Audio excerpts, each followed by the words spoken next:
மாண்புமிகு பேரவைத் தலைவர்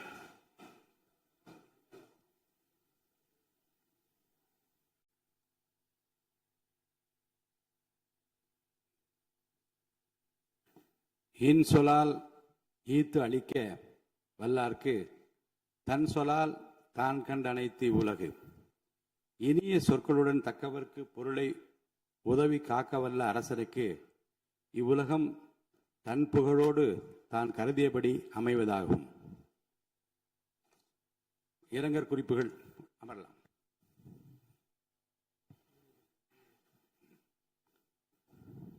இரங்கற் குறிப்புகள். தமிழ்நாடு சட்டமன்ற பேரவை முன்னாள் உறுப்பினரான திரு ஆ. சின்னசாமி அவர்கள் 16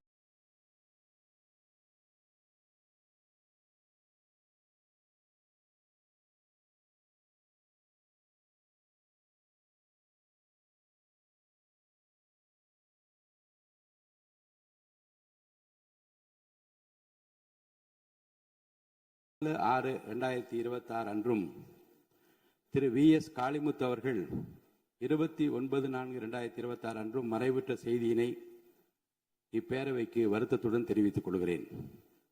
திரு ஆ. சின்னசாமி அவர்கள் 2006-2011 ஆண்டுகளில் பேரணாம்பட்டு தொகுதியிலிருந்து தமிழ்நாடு சட்டமன்ற பேரவைக்கு தேர்ந்தெடுக்கப்பட்டு பாராட்டத்தக்க வகையில் பணியாற்றினார்கள். திரு வி. எஸ். காளிமுத்து அவர்கள் 2016-2021 ஆண்டுகளில் தாராபுரம் தொகுதியிலிருந்து தமிழ்நாடு சட்டமன்ற பேரவைக்கு தேர்ந்தெடுக்கப்பட்டு சிறந்த முறையில் பணியாற்றினார்கள். இம்முன்னாள் உறுப்பினரது மறைவால் அவர்களை பிரிந்து வருந்தும் அவரது குடும்பத்தினருக்கு ஆழ்ந்த இரங்கலையும் அனுதாபத்தையும் இப்பேரவையின் சார்பிலும் என் சார்பிலும் தெரிவித்துக் கொள்கிறேன். மறைந்த இப்பெருந்தகைகளுக்கு மரியாதை செலுத்தும் வகையில் மாண்புமிகு உறுப்பினர் அனைவரும் எழுந்து நின்று 2 மணித்துளிகள் அமைதி காக்குமாறு கேட்டுக்கொள்கிறேன்.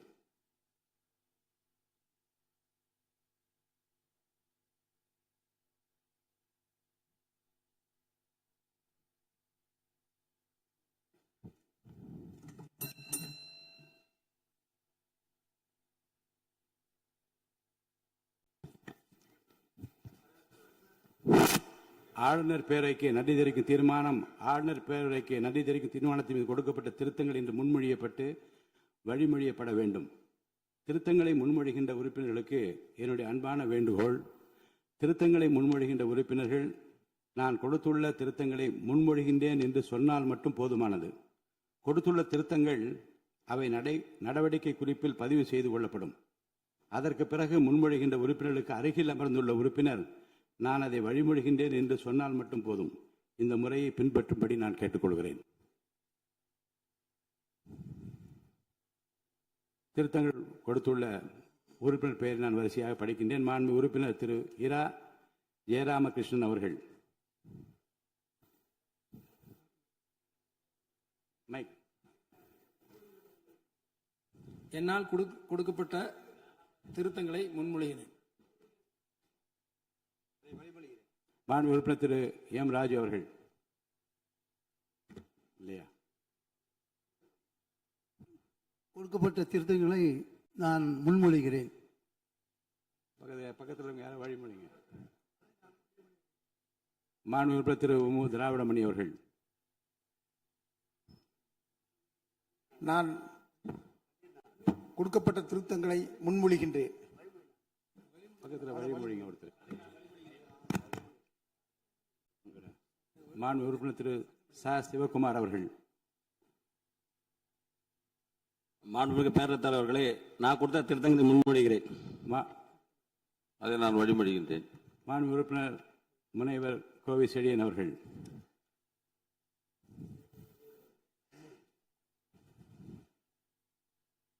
அதை நான் வழிமொழிகிறேன். மாண்பு உறுப்பினர் திரு பி. கே. சேகர் பாபு அவர்கள். தலைவர் அவர்களே, நான் கொடுத்த திருத்தங்களை முன்மொழிகிறேன். நான் வழிமொழிகிறேன். மாண்பு உறுப்பினர் திரு சிவஸ் வி. மெய்யநாதன் அவர்கள். மாண்புமிகு பேரவைத் தலைவர் அவர்களே, நான் கொடுத்த திருத்தங்களை முன்மொழிகின்றேன். அதை நான் வழிமொழிகிறேன். மாண்பு உறுப்பினர் திரு க. வைத்திலிங்கம் அவர்கள். பேரவைத் தலைவர் அவர்களுக்கு வணக்கம். நான் கொடுத்த திருத்தங்களை முன்மொழிகின்றேன். மாண்பு உறுப்பினர் முனைவர் ஆ. கணேஷ்குமார் அதுக்கு அவர்கள். நான் வழிமொழிகிறேன். மாண்புமிகு பேரவைத் தலைவர் அவர்களே, நான் கவர்னர் உரையின் மீது கொடுத்த திருத்தங்களை முன்மொழிகிறேன். அது நான் வழிமொழிகிறேன். மாண்பு உறுப்பினர் திரு காதர் பாஷா முத்துராமலிங்கம் அவர்கள். மாண்புமிகு பேரவைத் தலைவர் அவர்களே, நான் கொடுக்கப்பட்ட தீர்மானங்களை முன்மொழிகிறேன். மாண்புமிகு உறுப்பினர் திரு அதை நான் வழிமொழிகிறேன். மாண்புமிகு உறுப்பினர் திரு தங்கம் தென்னரசு அவர்கள். பேரவைத் தலைவர்களே, நான் கொடுத்திருக்கக்கூடிய திருத்தங்களை நான் முன்மொழிகிறேன். மாண்புமிகு பேரவைத் தலைவர் அவர்களே, உறுப்பினர் அவர்கள் முன்மொழிந்ததை நான் வழிமொழிகிறேன். மாண்பு உறுப்பினர் திரு மு. தமிமுன் அன்சாரி அவர்கள் அப்படி இருக்கையில் இல்லை. மாண்பு உறுப்பினர் திரு க. கருணாநிதி அவர்கள். முன்மொழிகிறேன். நான் அதை வழிமொழிகிறேன். மாண்பு உறுப்பினர் திரு க. கார்த்திகேயன் அவர்கள். அதை நான் முன்மொழிகிறேன். அதை நான் வழிமொழிகிறேன். மாண்பு உறுப்பினர் திரு க. அண்ணாதுரை அவர்கள். மாண்புமிகு பேரவைத் தலைவர் அவர்களே, திருத்தங்களை முன்மொழிகிறேன். நான் அதை வழிமொழிகிறேன். மாண்பு உறுப்பினர் திரு த. சாமிநாதன் அவர்கள். பேரவைத் தலைவர் அவர்களே, நான் கொடுத்த திருத்தங்களை முன்மொழிகிறேன். நான் அதை வழிமொழிகின்றேன். மாண்பு உறுப்பினர் திரு சி. வே. கணேசன் அவர்கள். மாண்புமிகு பேரவைத் தலைவர் அவர்களே, நான் கொடுத்த திருத்தங்களை முன்மொழிகிறேன். அதை நான் வழிமொழிகின்றேன். மாண்பு உறுப்பினர் திரு ஜி. ஆர். வசந்தவேல் அவர்கள். அவர்களே, நான் கொடுத்த திருத்தங்களை முன்மொழிகின்றேன். அதை நான் வழிமொழிகிறேன். மாண்பு உறுப்பினர் திரு அர. சக்கரபாணி அவர்கள் இருக்கையில் இல்லை. மாண்பு உறுப்பினர் திரு துரை சந்திரசேகரன் அவர்கள்.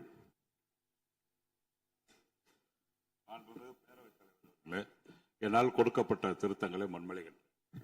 அதை நான் வழிமொழிகிறேன். மாண்பு உறுப்பினர் திரு என். அசோக்குமார் அவர்கள். நான் அதை முன்மொழிகிறேன். வழிமொழிகிறேன். மாண்பு உறுப்பினர் டாக்டர் கலை கதிரவன் அவர்கள். மாண்புமிகு பேரவைத் தலைவர் அவர்களே, நான் கொடுக்கப்பட்ட திருத்தங்களை முன்மொழிகிறேன். அதை நான் வழிமொழிகிறேன். மாண்பு உறுப்பினர் திரு ஐ. பி. செந்தில்குமார் அவர்கள். மாண்புமிகு பேரவைத் தலைவர் அவர்களே, என்னால் கொடுக்கப்பட்ட திருத்தங்களை நான் முன்மொழிகின்றேன். மாண்புமிகு பேரவைத் தலைவர்களே, வணக்கம். அதை நான் வழிமொழிகிறேன். மாண்பு உறுப்பினர் திரு ஏவ வேலு அவர்கள். மாண்புமிகு பேரவைத் தலைவர்களே, என்னால் கொடுக்கப்பட்ட திருத்தத்தை நான் முன்மொழிகிறேன். பேரவைத் தலைவர்களே, வழிமொழிகிறேன். மாண்பு உறுப்பினர் திரு மு. அப்துல் வஹாப் அவர்கள். மாண்புமிகு பேரவைத் தலைவர் அவர்களே, என்னால் கொடுக்கப்பட்ட தீர்மானங்களை முன்மொழிகின்றேன். அதை நான் வழிமொழிகிறேன். மாண்பு உறுப்பினர் முனைவர் எம். எச். ஜவஹர்லா அவர்கள். மாண்புமிகு பேரவைத் தலைவர் அவர்களே, மேதகு ஆளுநரின் உரைக்கு நான் கொடுத்த 21 திருத்தங்களை முன்மொழிகிறேன். மாண்புமிகு பேரவைத் தலைவர் அவர்களே, மாண்புமிகு உறுப்பினர் முன்மொழிந்ததை நான் வழிமொழிகிறேன். மாண்புமிகு உறுப்பினர் திரு ஆ. குட்டி என்கிற சுதாகர் அவர்கள். பேரவைத் தலைவர் அவர்களே, நான் கொடுத்த தீர்மானத்தை முன்மொழிகிறேன். அதை நான் வழிமொழிகிறேன். மாண்புமிகு உறுப்பினர் திரு அக்ரி எஸ். கிருஷ்ணமூர்த்தி அவர்கள். மாண்புமிகு பேரவைத் தலைவர் அவர்களே, மேதகு ஆளுநர் உரையின் மீது நான் கொடுத்துள்ள திருத்தங்களை முன்மொழிகின்றேன். மாண்புமிகு பேரவைத் தலைவர் அவர்களே, அதை வழிமொழிகிறேன். ஆளுநர் பேருரைக்கு நன்றி தெரிவிக்கும் தீர்மானத்தின் மீதான விவாதத்திற்கு பதிலுரை மாண்புமிகு முதலமைச்சர் அவர்கள்.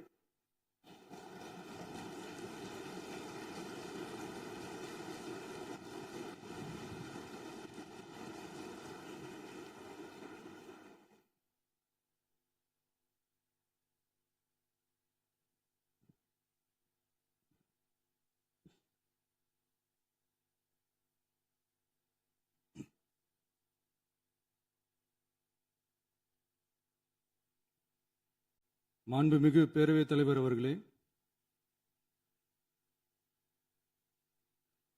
மாபெரும் தலைவர்கள் வழிநடத்திய மாண்பும் மாபெரும் வரலாற்று சிறப்பு கொண்ட இந்த சட்டமன்ற பேரவையின் 17வது சட்டமன்ற பேரவைக்கு நம்மையும் நம்ம தமிழக வெற்றிக் கழகத்தை சார்ந்த சட்டமன்ற உறுப்பினர்களையும் தேர்ந்தெடுத்து அனுப்பின நிரந்தரமாக என் நெஞ்சில் குடியிருக்கும் தாயன்புமிக்க தமிழக மக்கள் அனைவருக்கும்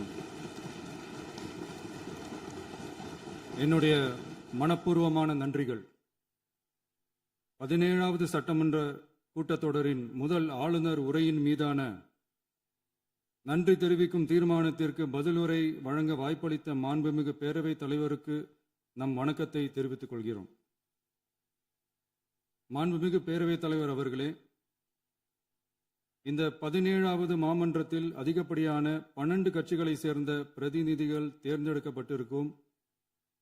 நாம கொள்கை ரீதியாகவும் நிலைப்பாடு ரீதியாகவும் வேறுபட்டு இருந்தாலும் மக்கள் பணி செய்வதுதான் நம்ம எல்லாருக்கும் பிரைமரியா இருக்கிற ஒரே எய்ம். அந்த வகையில தான் நம்ம எல்லாருமே நம்ம மக்களால் அங்கீகரிக்கப்பட்டு சட்டமன்றத்திற்கு வந்திருக்கிறோம். அதனால நாம கருத்தால் வேறுபட்டாலும் மக்கள் சேவை என்ற நோக்கத்தில் நம்ம மாநிலம் சார்ந்த விஷயங்கள்ல நம்ம எல்லாரும் ஒன்றிணைந்து பயணிச்சா நம்ம தமிழ்நாடு என்னைக்கும் எதிலையும் முதன்மை மாநிலமாக திகழும். ஆளுநர் உரைக்கு நன்றி தெரிவிக்கும் தீர்மானத்தில் பேசின மாண்புமிகு உறுப்பினர்களுக்கு நன்றி.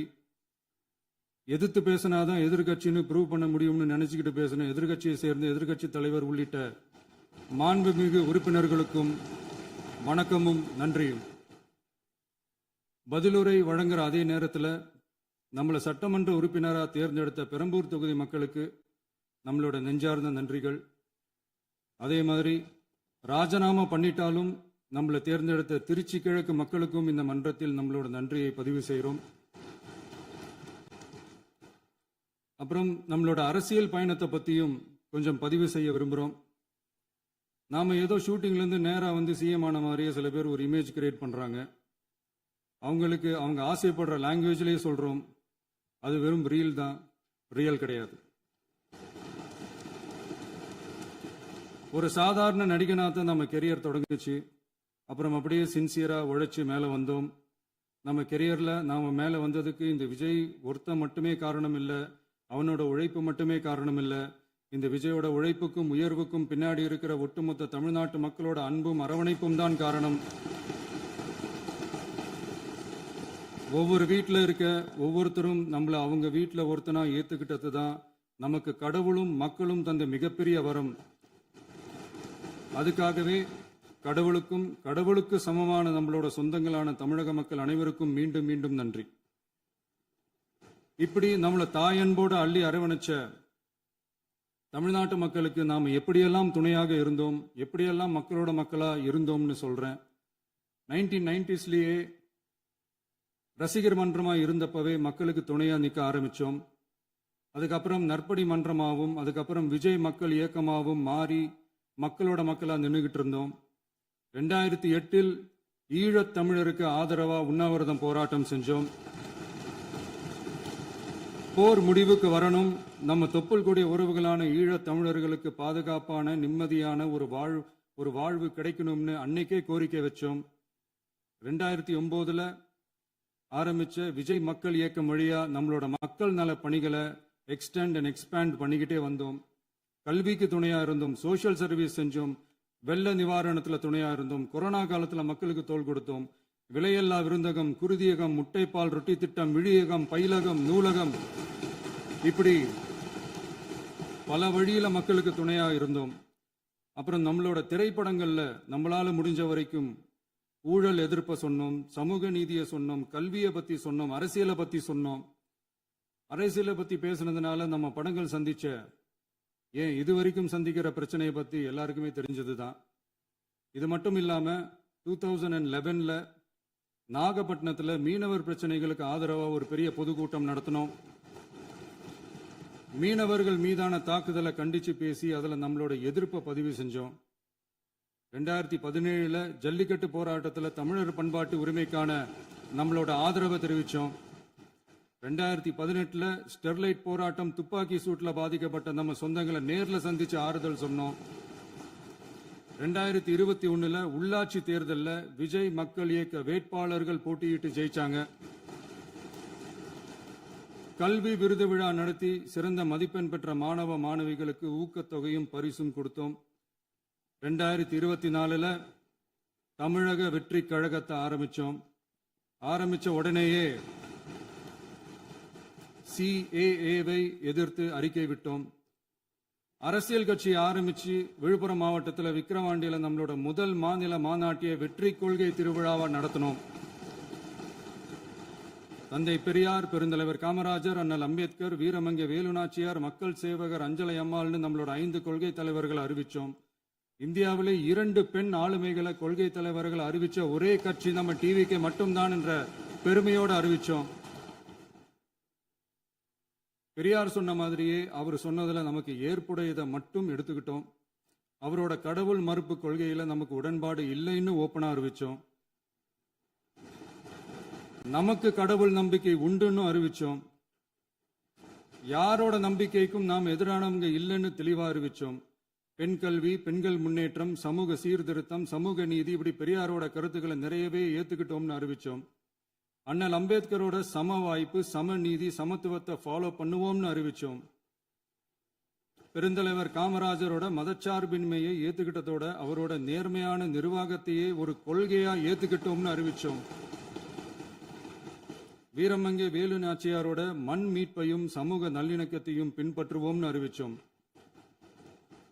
மக்கள் சேவகர் அஞ்சலை அம்மாளோட விடுதலை வேட்கையையும் மக்களோட வாழ்வாதாரத்துக்காக உறுதியாக நிற்கிறதையும் பின்பற்றுவோம்னு சொன்னோம். எல்லாருக்கும் எல்லாமும் கிடைக்கணும், எம் மதமும் நம் மதம்னு சொல்லி மதச்சார்பற்ற சமூக நீதி தான் நம்ம கொள்கைன்னு அறிவிச்சோம். நம்ம கொள்கை எதிரி யாரு, அரசியல் எதிரி யாருன்னு ஓப்பனா அறிவிச்சோம். எல்லாத்துக்கும் மேல பிறப்புக்கும் எல்லா உயிருக்கும்ன்றத நம்மளோட அடிப்படை அரசியல் கோட்பாட்டா அறிவிச்சுட்டு தான் அரசியலுக்கே வந்தோம். நம்ம மதுரை மாநாட்டில் நம்மளோட தேர்தல் அரசியல் மற்றும் ஆட்சி அதிகார அரசியல் வழிகாட்டியா அறிஞர் அண்ணாவையும் புரட்சி தலைவர் எம்ஜிஆரையும் ஏத்துக்கிட்டதா அறிவிச்சோம். அப்புறம் இன்னனையும் நாம இங்க பதிவு செஞ்சே ஆகணும். எல்லாரும் கட்சி ஆரம்பிச்சுட்டு தான் ஒவ்வொரு வீட்டுக்குள்ளேயும் போவாங்க. ஆனா நாம ஒவ்வொரு வீட்டுக்குள்ளேயும் போனதுக்கு அப்புறம் தான் கட்சியவே ஆரம்பிச்சிருக்கிறோம். ஒவ்வொரு வீட்டில் ஒவ்வொருத்தரும் நம்மள அவங்க பிள்ளையா, மகனா, அண்ணனா, தம்பியா ஏத்துக்கிட்டதும் இயல்பா நடந்துச்சு. தமிழ்நாட்டு மக்களோட மனசுக்குள்ள போறதுக்கு நாம பட்ட பாடு நமக்கு மட்டும்தான் தெரியும். இதெல்லாம் புரிஞ்சாலும் புரியாத மாதிரி இருக்கிறவங்க தான் நம்மள நடிகன் என்று சொல்லியும் நம்ம கட்சிய நடிகன் கட்சின்னு சொல்லியும் சில நக்கல், நையாண்டி இதெல்லாம் பேசுவாங்க. அதை பத்தி நமக்கு கவலை இல்லைன்னு. இப்படி நம்ம அரசியல் பயணம் ரொம்ப டிரான்ஸ்பரண்டா தான் ஆரம்பிச்சிருக்கு.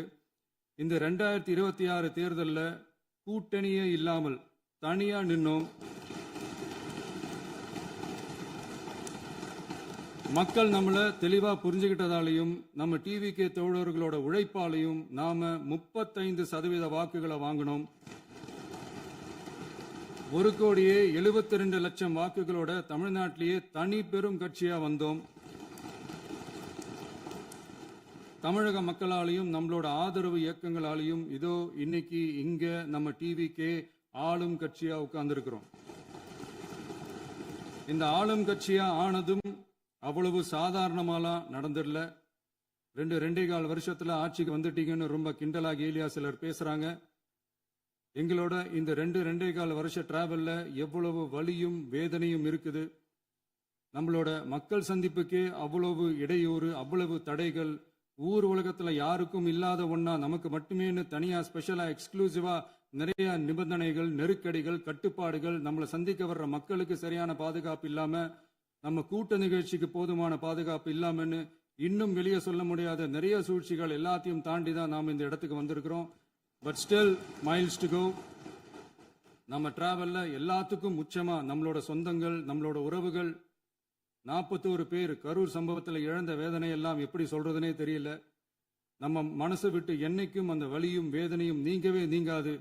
அதுலயும் நம்ம மேலேயே பழி போட்ட கொடுமையெல்லாம் இருக்கும் பாருங்க, அதெல்லாம் வேற லெவலுங்க. என்னத்துக்கு அப்படியெல்லாம் செஞ்சாங்கன்னு தெரியல. அரசியல்னா இப்படியெல்லாம் கொடூரமா இருக்கணுமா என்ன? சரி விடுங்க. இந்த விஜய் இவனோட மக்களுக்காக எதையும் தாங்க தயாரா ஆகிட்டான். இவ்வளவு பெயின்ஃபுல்லான நம்ம பொலிட்டிக்கல் டிராவல்ல நம்மளோட மிகப்பெரிய ஆறுதலும் பலமும் என்ன தெரியுமா?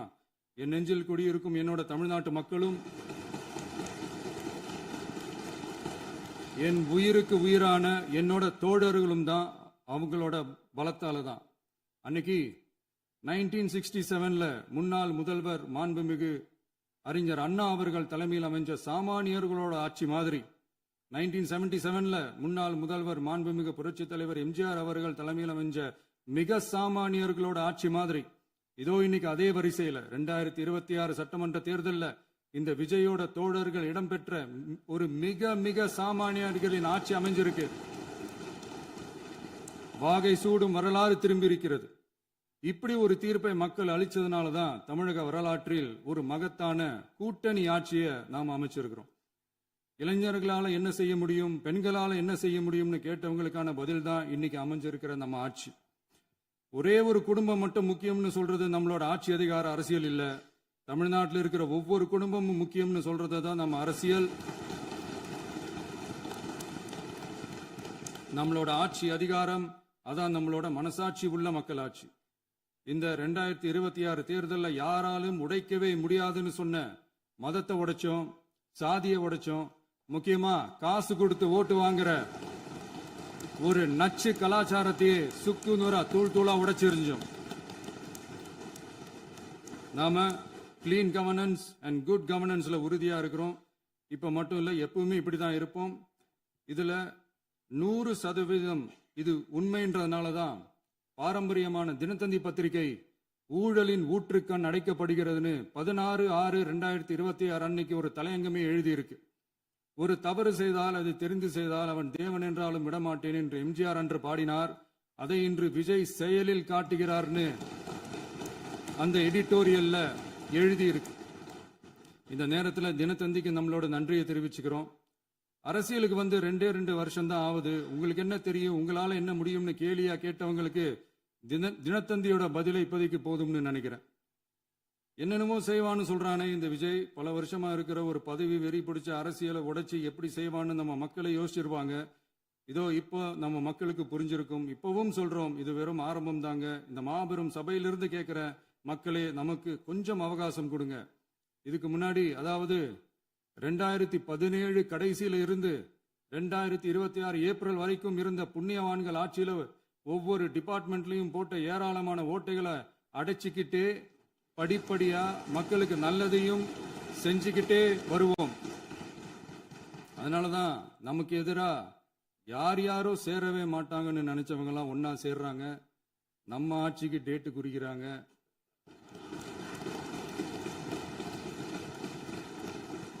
சரி, அவங்கள நம்ம மக்களே பார்த்துப்பாங்க, அதை விடுங்க. நாம ஆட்சிக்கு வந்து சரியா 40 நாள் ஆகுது. அதுக்குள்ள என்ன செஞ்சீங்கன்னு கேட்கிறாங்க. ஒரு லிஸ்ட் ஒன்னு சொல்றேன் கேளுங்க. பெண்கள் பாதுகாப்புக்காக சிங்கப்பெண் சிறப்பு படை, 200 யூனிட் வரை கட்டணமில்லா மின்சாரம், போதைப் பொருள் ஒழிப்புக்காக தனிப்படை, குறுவை நெல் சாகுபடியை ஊக்குவிப்பதற்காக 134.83 கோடி சிறப்பு தொகுப்பு திட்டம், வழிபாட்டு தலம், ஸ்கூல், பஸ் ஸ்டாண்டுன்னு அதுக்கு பக்கத்தில் இருக்கிற 717 மதுபான கடைகள் மூடப்பட்டன.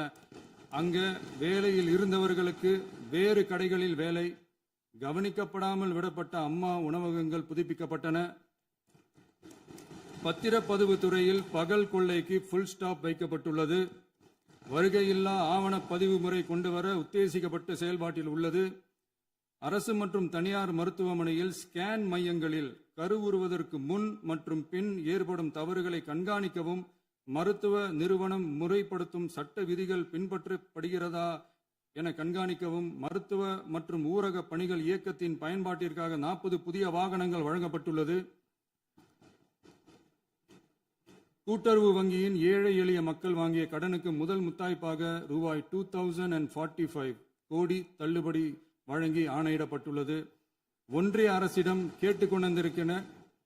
கேட்டுக்கொண்டதற்கிணங்க கடந்த 2 வருடமாக நிறுத்தி வைக்கப்பட்ட இருந்த ஜல் ஜீவன் மிஷன் திட்டம் புதுப்பிக்கப்பட்டு ஜல் ஜீவன் மிஷன் திட்டம் 2.0 நடைமுறைக்கு கொண்டு வரப்பட்டுள்ளது. 18,500 கோடி அளவில் உறுதியளிக்கப்பட்ட காஞ்சிபுரம் மாவட்டத்தில் மைய விரிவாக்க திட்டம், கோயம்புத்தூரில் மின்னணு பொருட்கள் மற்றும் மின்னணு அமைப்புகள் உற்பத்தி திட்டம் மற்றும் திருவள்ளூர் மாவட்டத்தில் காட்டுப்பள்ளி LNT கப்பல் கட்டும் தளம் விரிவாக்க திட்டத்திற்கு ஒப்பந்தங்கள் போடப்பட்டுள்ளன. அனைத்து நிர்வாக நடவடிக்கைகளும் மின்னணு முறையில் மாற்றம் கொண்டு வர நடவடிக்கை எடுக்கப்பட்டு வருகிறது. சட்டவிரோத கல்குவாரி மற்றும் அனுமதியின்றி கனிமங்களை எடுத்துச் செல்வது தடுக்கப்பட்டுள்ளது. பல்வேறு குவாரிகள் சீல் வைக்கப்பட்டுள்ளன.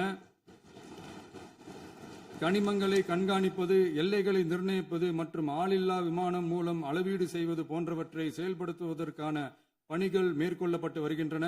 அனைத்து துறைகளிலும் அலுவலர் தலையீடு இல்லாமல் லஞ்ச லாவண்யமற்ற தமிழகத்தை உருவாக்க அனைத்து நடவடிக்கைகளும் முடுக்கிவிடப்பட்டுள்ளது. இதெல்லாம் சாம்பிள் தான், இன்னும் இருக்கு. இந்த வெறும் 40 நாளுக்குள்ளேயே இவ்வளவு செஞ்சிருக்கோம்னா இனி வர்ற நாட்கள்ல கொஞ்சம் கொஞ்சமா படிப்படியா ஸ்டெடியா உழைச்சி லஞ்ச லாவண்யம் இல்லாத, ஊழல் இல்லாத, பெண்களுக்கு பாதுகாப்பான, சுதந்திரமான, டிரான்ஸ்பரண்டான தமிழ்நாட்டை நம்ம சொந்தங்களான தமிழக மக்களுக்கு தர்றது தான் நம்மளோட ஒன் அண்ட் ஒன்லி டார்கெட். கண்டிப்பா அதை நிறைவேற்றியே காட்டுவோம். 8 கோடி மக்கள் நம்மளோட இருக்கிறப்போ ஏங்க அதை செய்ய முடியாது? மாண்புமிகு பேரவைத் தலைவர் அவர்களே, தமிழ்நாட்டின் கருவூலம் எப்படி திசை மாறி உருமாறி தேய்ந்து ஓய்ந்து கிடக்கிறதுன்னு சொன்னாங்க. திசை மாறி உருமாறி தேய்ந்து ஓய்ந்துன்னு வசனம் மாதிரி ரைமிங்கா இல்லாம வளமான இலக்கியமா இதே சபையில பேசினவங்களோட திறமையான ஆட்சியில நடந்த நிதி மேலாண்மையை பத்தி வெள்ளை அறிக்கையா வெளியிட்டோம். வெள்ளை அறிக்கை வந்ததிலிருந்தே கண்ணை கட்டுதுங்க. அந்த காலத்துல தான் பிள்ளையோ பிள்ளை, தொல்லையோ தொல்லைன்னு சொன்னாங்க. அதே மாதிரி தாங்க அவங்க ஆட்சியாலையும் அவங்களாலையும் இன்னைக்கு தமிழ்நாட்டுக்கே தொல்லையோ தொல்லை. இப்படி ஒரு நிலைமையை உண்டாக்கி வச்சுட்டு இவங்க சொல்றாங்க நமக்கு ஆட்சி செய்ய தெரியாதுன்னு. நம்ம அமைச்சர்களுக்கும் நம்ம சட்டமன்ற உறுப்பினர்களுக்கும் ஒன்னும் தெரியாதுன்னு. ஆமாங்க, எங்களுக்கு தெரியாதுதான். எங்க சட்டமன்ற உறுப்பினர்களுக்கும் அமைச்சர்களுக்கும் மக்கள் பணி செய்ய தெரிஞ்ச அளவுக்கு மக்கள் பணத்தை சுருட்ட தெரியாதுதான்.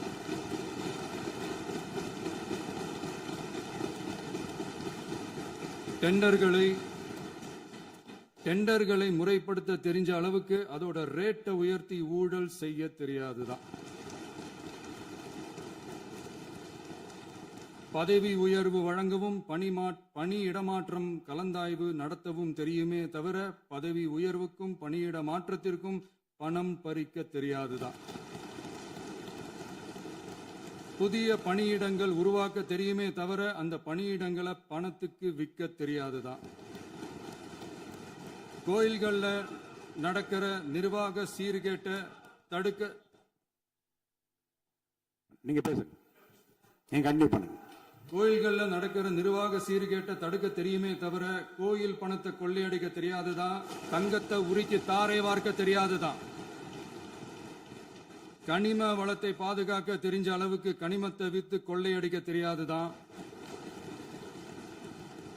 அரசு வருமானத்தை அரசு கஜானாவுக்கு மாத்த தெரிஞ்ச அளவுக்கு அந்த பணத்தை தனிப்பட்ட கஜானாவுக்கு மடை மாத்த தெரியாதுதான். போதை கலாச்சாரத்தை தடுக்க தெரிஞ்சவங்களுக்கு போதை கலாச்சாரத்தை வளர்க்க தெரியாதுதான். நம்ம குடும்பத்தில் இருக்கிற பாட்டி, அம்மா, அக்கா, தங்கச்சி, குழந்தைங்களை, பெண்களை மதிக்க தெரிஞ்சவங்களுக்கு ஓசி பஸ், 1000 ரூபாய் கேஸ், இப்படியெல்லாம் பேச தெரியாதுதான். எங்க உறுப்பினர்களுக்கும் அமைச்சர்களுக்கும் மக்கள் சேவை தெரிந்த அளவிற்கு சுயநல தேவையை செஞ்சிக்க தெரியாதுதான். அதனாலதான் சொல்றோம், எங்களை பார்த்து எதுவும் தெரியாதுன்னு சொல்றவங்களுக்கு சொல்றோம், இதெல்லாம் எங்களுக்கு தெரியாதுதான். உங்களை மாதிரி முறைகேடுகளை செய்யறத நாங்க தெரிஞ்சுக்கவும் போறதில்ல, தெரிஞ்சுக்கவும் ஆசைப்படல. அத கடைசி வரைக்கும் எங்களுக்கு தெரியாமலே இருந்துட்டு போகட்டும். அதனால நாங்களும் எங்க மக்களும் வெரி வெரி ஹாப்பி தான்.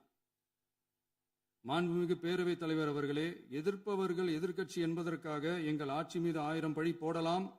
ஆனாலும் தமிழக மக்களுக்கு உண்மையை உணர்த்த வேண்டியது நம்மளோட கடமை.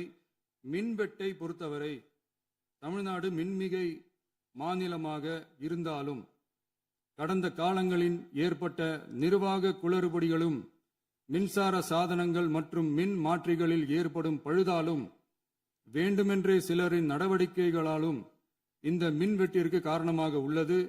மின் விநியோக மீட்பு நடவடிக்கைகளை ஒருங்கிணைப்பதற்காக எதிர்பாராமல் இரவு நேரங்களில் ஏற்படும் மின் தடங்களை விரைந்து சரி செய்வதில் 10 உயர்மட்ட கண்காணிப்பு குழுக்கள் மற்றும் 125 சிறப்பு மின் தடை நீக்க ரோந்து வாகனங்கள் வழங்கப்பட்டு 24 மணி நேரமும் கண்காணிக்கப்படுகிறது.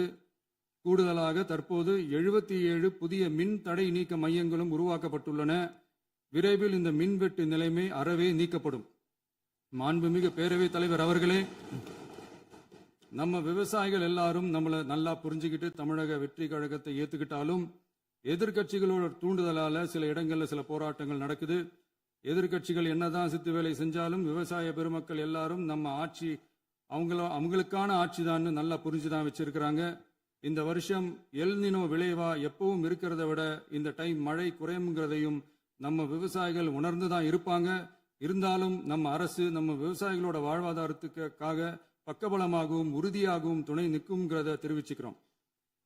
நம்ம தமிழகத்தில் ஏற்கனவே நடந்த அதி அற்புதமான சூப்பரான நிர்வாக திறன் கொண்ட 50 வருஷ அரசியல் அனுபவம் கொண்ட 2.0, 3.0, 4.0 பல 0.0 மாடல் ஆட்சி நடத்த கனவு கண்டவங்களோட அட்டகாசமான ஆட்சிக்காரங்க பல்வேறு விதமான நிதி நெருக்கடியை நம்ம மக்களுக்கும் நமக்கும் பரிசா கொடுத்துட்டு போய் இருந்தாலும் கூட்டுறவு வங்கிகளின் மூலம் 75,000 வரை பயிர்கடன் பெற்று குறு சிறு இதர பெரு விவசாயிகளுக்கு 100% முழுமையான பயிர்கடன் தள்ளுபடியும் 75,000க்கு மேல் கடன் பெற்றவர்களுக்கு குறைந்தபட்சமாக 35,000 பண பயன் கிடைக்கும் அளவிற்கு மொத்தம் 14,43,504 விவசாயிகளுக்கு ரூபாய் 5,932.23 கோடி பயிர்கடன் தள்ளுபடி வழங்கப்பட்டுள்ளது. மாண்புமிகு பேரவைத் தலைவர் அவர்களே, நாம ஒன்றியத்தில் கூட்டுறவு கூட்டாட்சி, மாநிலத்தில் சுயாட்சி என்ற கொள்கையை கொண்டவங்க தான் ஏற்கனவே அறிவிச்சிருக்கிறோம். தற்போதைய ஒன்றிய அரசு சார்ந்த கட்சியுடன் அரசியலில் கொள்கை அளவில் நேர் எதிராக நிற்கிறவங்க தான் நாம. அதே சமயத்தில் எதுக்கெடுத்தாலும் கண்ணை மூடிக்கிட்டு ஒன்றிய அரசோட மோதல் போக்கை விரும்புறவங்க நாம இல்ல. நமக்கு எப்பவுமே தமிழகத்தின் வளர்ச்சி மட்டும்தான் முக்கியம். அதுக்காக நம்மளோட அரசியல் ரீதியான கொள்கைகளையோ மாநில உரிமைகளையோ கொஞ்சம் கூட விட்டு கொடுக்கவே மாட்டோம். அதுல ரொம்ப தெளிவாகவும் உறுதியாகவும் இருக்கிறோம். இனியும் இப்படித்தான் இருப்போம். அதுல ஒருபோதும் மாற்றமே இருக்காது. அதனால இதுல யாரு திசை திருப்ப வேலையில் ஈடுபட்டாலும் அவங்க எல்லாரும் மக்கள் மத்தியில் தோற்பது உறுதி. எனவே நம்ம மக்களுக்கோ சிறுபான்மை சகோதரர்களுக்கோ நம்ம ஆதரவு இயக்கங்களுக்கோ எந்தவித சந்தேகமும் வேண்டாம். நாம் யாரோட டீமும் இல்ல. நாம எப்பவுமே பியூரான பீப்புள்ஸ் டீம். இன்னும் சொல்ல போனா நாம secular team, social justice team. மாண்புமிகு பேரவைத் தலைவர் அவர்களே, அரசு விழாக்கள், கல்வி நிறுவனங்கள் மற்றும் பல அதிகாரப்பூர்வ நிகழ்ச்சிகளோட தொடக்கத்தில் நம்ம தமிழ்தாய் வாழ்த்த பாடுறது தான் வழக்கமா இருக்கு.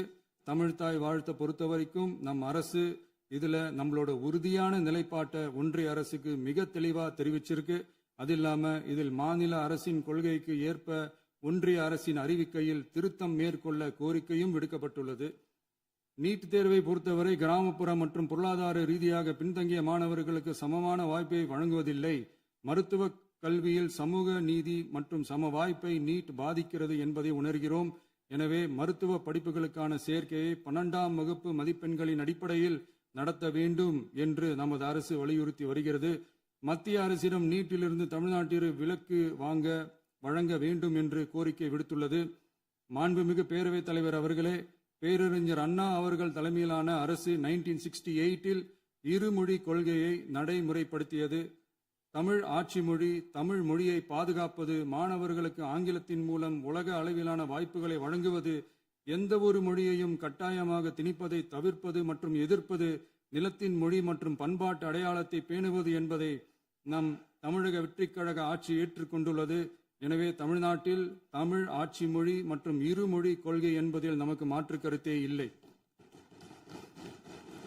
மாண்புமிகு பேரவைத் தலைவர் அவர்களே, கடந்த 11/6/2026 அன்று நடந்த நிதி ஆயோக் கூட்டத்தில் தமிழ்நாடு அரசின் சார்பாக கலந்து கொண்டு வறுமையற்ற தமிழ்நாடு இயக்கம் உருவாக்க தேவையான நிதியையும், தமிழ்நாட்டுக்கு 2 எய்ம்ஸ் மருத்துவமனைகளை தருமாறும், மருத்துவம் மற்றும் பல் மருத்துவ படிப்பிற்கு 12ஆம் வகுப்பு மதிப்பெண் அடிப்படையில் இடங்களை நிரப்புதல் குறித்தும், செயற்கை நுண்ணறிவு தொடக்க நிறுவன வளர்ப்பு மையங்கள் தமிழ்நாட்டில் அமைக்கவும், இளைஞர் திறன் மற்றும் வேலைவாய்ப்பு இயக்கம் செயல்படுத்த வேண்டியும், பெண்கள் தலைமையிலான வளர்ச்சி குறித்தும், மீனவ சமுதாயங்களின் வாழ்வாதாரம் மற்றும் மீன்பிடி படகுகள் மற்றும் மீனவர்களை விடுவித்தல் குறித்து நிரந்தர நடவடிக்கை எடுக்க வேண்டியும், காலநிலை தாங்கும் தன்மை பெருந்திட்டம் 2045 கீழ் விண்வெளி உற்பத்தி மையத்தை தேசிய விண்வெளி உற்பத்தி மையமாக அறிவிக்க கோரியும், தமிழ்நாட்டில் சாலை போக்குவரத்து, நெடுஞ்சாலை மற்றும் ரயில்வே அமைச்சகத்தின் மேம்பாட்டு குறித்தும், அனைத்து கிராமங்களையும் டிஜிட்டல் இணைப்பு வசதி ஏற்படுத்துதல் குறித்தும், கூட்டு குடிநீர் திட்டம் தொடரவும்,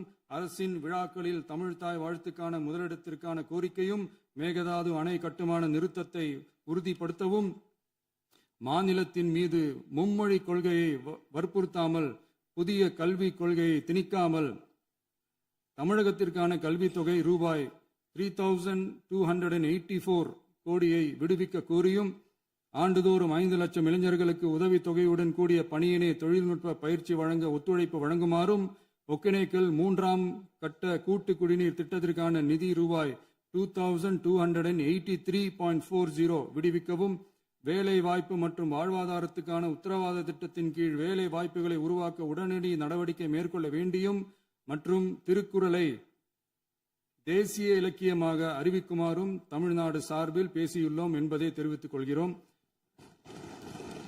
மாண்புமிகு பேரவைத் தலைவர் அவர்களே, அண்டை மாநிலங்களுடனான நட்புறவு ஒரு மாநிலத்தின் வளர்ச்சிக்கும் நாட்டின் ஒற்றுமைக்கும் மிகவும் அவசியமானது. தமிழ்நாடு தனது அண்டை மாநிலங்களுடன் நதி நீர் பங்கீடு, பொருளாதாரம், கல்வி, கலாச்சாரம் மற்றும் போக்குவரத்து துறைகளில் நல்லுறவை பேணி வருகிறது. பரஸ்பர மரியாதை, ஒத்துழைப்பு மற்றும் கூட்டாட்சி தத்துவத்தின் அடிப்படையில் அண்டை மாநிலங்களுடனான நட்புறவை வலுப்படுத்தவும் நமது ஆட்சியில் காக்கப்படுகிறது. மாண்புமிகு பேரவைத் தலைவர் அவர்களே,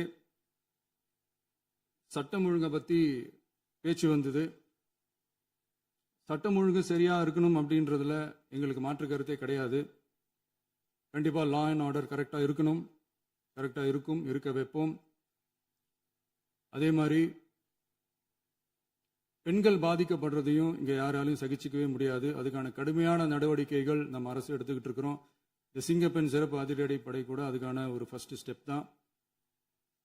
அதே மாதிரி இந்த போதைப் பொருள் நடமாட்டம், அதை கண்ட்ரோல் பண்றதுக்கும் நம்ம அரசு கடுமையான நடவடிக்கைகள் எடுத்துக்கிட்டு இருக்கிறோம்.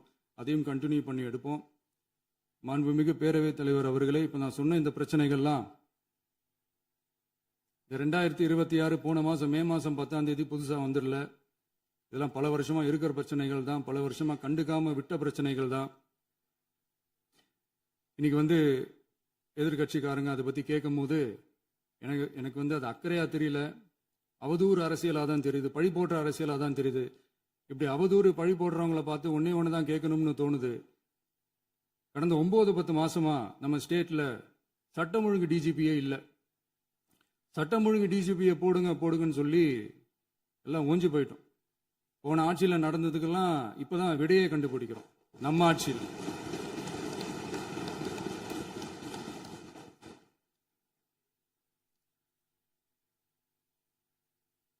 இந்த போதைப் பொருள் நடமாட்டம்லாம் தாறுமாற அப்படியே பரவி கொட்டி கிடக்குது.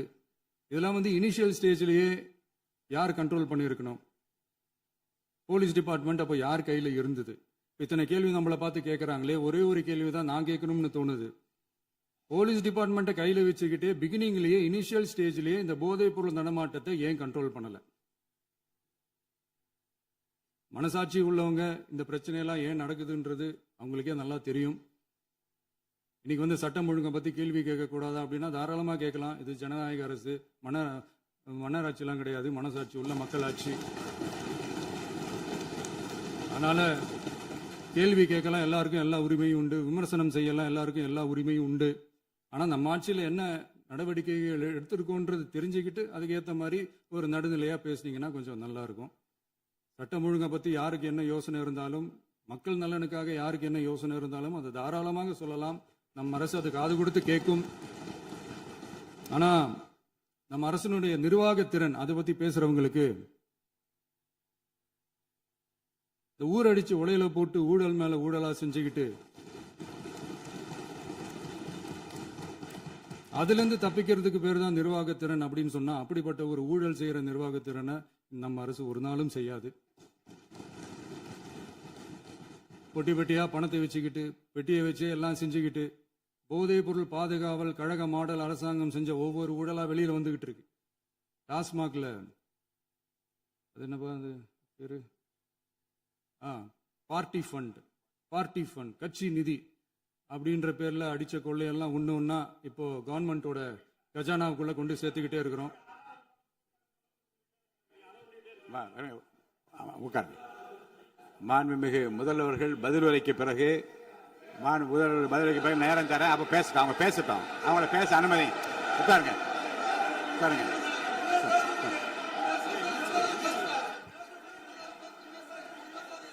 மாண்புமிகு அலோவ் பண்றேன். அலோவ் பண்றேன், உட்காருங்க. மாண்பு உறுப்பினர்கள், நீங்க இங்க உட்காருங்க, அமைதியா உட்காரு. நீங்க எல்லாம் உட்காருங்க, உட்காருங்க, உட்காருங்க. மாண்புமிகு, நீங்க எல்லாரும் உட்காருங்க, உட்காருங்க, உட்காருங்க, உட்காருங்க, உட்காருங்க, அமைதியா உட்காருங்க. இருங்க, உட்காருங்க. அப்புறம் நீங்க என்ன உட்காருங்க, நான் கொடுப்பேன், உட்காருங்க. நான் பாயிண்ட் ஆஃப் ஆர்டர் கொடுங்க, நான் கொடுக்குறேன், உட்காருங்க, உட்காருங்க, உட்காருங்க, உட்காருங்க, உட்காருங்க, உட்காருங்க, உட்காருங்க, உட்காருங்க, உட்காருங்க, உட்காருங்க, உட்காருங்க. மாண்புமிகு முதல்வர் அவர்கள் கோர்வையாக நிதானமாக சொல்லிக்கொண்டே இருக்கிறார். நீங்க குறிப்பெடுத்து வைத்துக் கொள்ளுங்கள். பேசி முடித்தவுடன் நான் உங்களுக்கு அவகாசம் தருகிறேன். நீங்க ஒண்ணு சொல்லுங்க, என்ன என்பது நீங்க சொல்லுங்க. உங்க சொல்லுகிற வாய்ப்பை நான் உங்களுக்கு தருகிறேன். இப்போது மாண்புமிகு முதலமைச்சர் உங்கள் உரையை தொடரலாம்.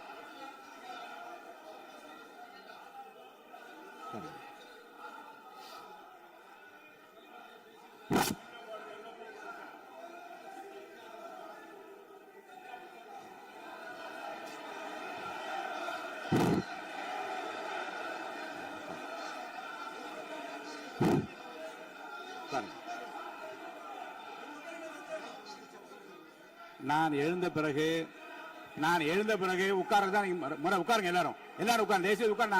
நான் அலோவ் பண்றேன், உட்காருங்க, அமைதியா உட்காருங்க. நான் அலோவ் பண்றேன், அமைதியா உட்காருங்க, உட்காருங்க. அங்க இருந்து குரல் கொடுக்காதீங்க, உட்காருங்க.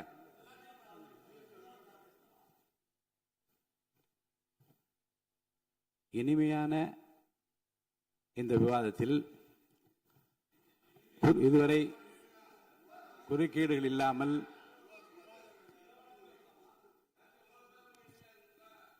கொஞ்சம் அமைதியா இருங்க.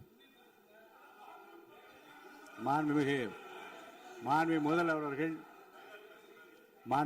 அவர்கள் பேசி முடித்தவுடன் பாயிண்ட் ஆஃப் ஆர்டர் கேட்டிருக்கீங்க, நான் அனுமதிக்கிறேன். எதிர்க்கட்சி தலைவருக்கு மட்டும் நான் அனுமதி தருகிறேன். அவர் எழுந்து பேசலாம். மாண்பு முதலமைச்சர் நீங்க கண்டினியூ பண்ணி முடிக்கலாம். நீ எல்லாரும் எழுந்துச்சீங்கன்னா சரி வராது. உட்காருங்க, நான் சொல்லியிருக்கேன். உட்காருங்க, உட்காருங்க, உட்காருங்க.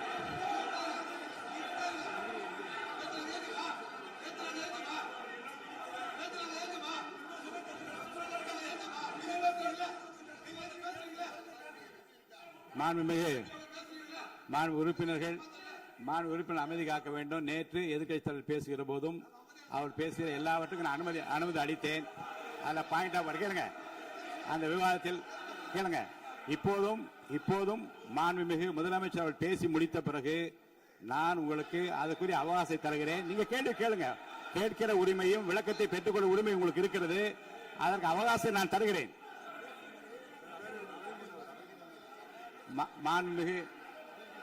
மாண்புமிகு உறுப்பினர் அமருங்க. நான் என் தீர்ப்பை சொல்லுகிறேன். மாண்புமிகு முதலமைச்சர் அவர்கள் பேசி முடித்தவுடன் எதிர்க்கட்சி தலைவருக்கு அந்த வாய்ப்பை நான் தருகிறேன். நிச்சயமா அந்த கேள்வி கேட்கலாம். உட்காருங்க, எல்லாரும். பேரவை முன்னவர் பேசுங்க.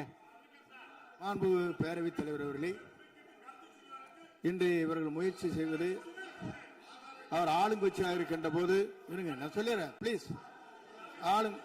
ஒரே நிமிஷம் நான் சொல்லிடுறேன் பிளீஸ். ஆளும் கட்சியாக இருக்கின்ற போது நீங்கள் சொன்ன ஒரே வார்த்தை, நாங்கள் பேசி முடித்ததற்கு பிறகு குறிப்பிடுத்துவிட்டு நீங்கள் எந்த கேள்வி வேண்டுமானாலும் கேட்கலாம் என்று ஒரு முறையை நீங்கள் பின்பற்றினீர்கள். அதே முறையை இப்போது பின்பற்ற வேண்டும் என்று கேட்டுக்கொள்கிறேன். பள்ளிக்கல்வித்துறை அமைச்சர். மாண்புமிகு பேரவைத் தலைவர் அவர்களே, நேற்றைய தினம் கூட எதிர்க்கட்சி தலைவர் சொன்னதை முழுமையாக கேட்டு இறுதியில் ஒரு வாய்ப்பு தந்தீங்க. அதுவும் இல்லாம இந்த நேரத்தில் நேரலையில் நீங்களும் பாக்குறீங்க. அங்கிருந்து உரிமையில் விழித்து இந்த பக்கம் இருக்க உறுப்பினர்களை பார்த்து அப்படின்னு உரிமையில் விழிப்பதை உங்கள் மூலமாக கண்டிக்கிறேன். அந்த வார்த்தையை அவை குறிப்பிலிருந்து நீக்கணும்.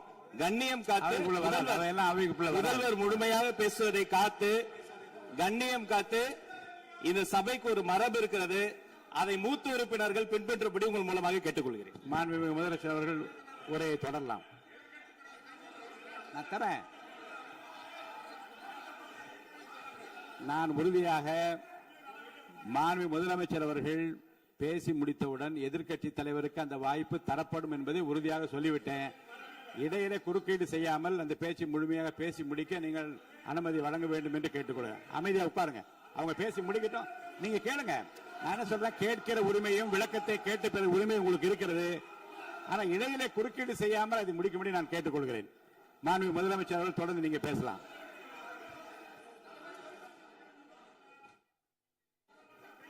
எதிர்க்கட்சி தலைவர்